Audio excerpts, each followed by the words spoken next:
भंगिया से आवेले शिव जटाधारी रही।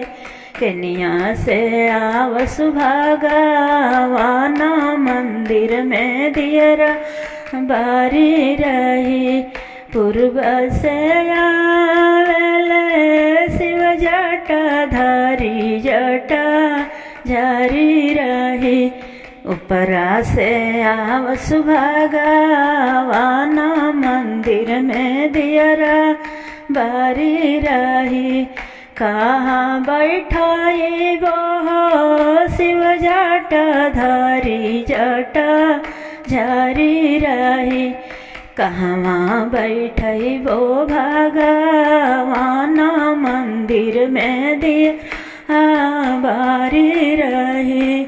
मंदिर बैठाई वो शिव जटाधारी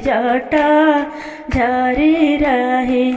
देवघर बैठई वो भगवान मंदिर में दियरा बारी रही। काई खियाई वो शिव जटाधारी रही। काई खियाई वो भगवान मंदिर में दियरा बारी रही।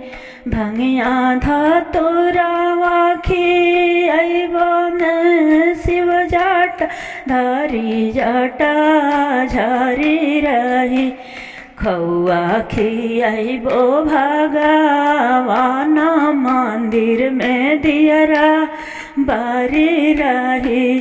खौआ खियाई वो भगवान मंदिर में दियरा बारी रही।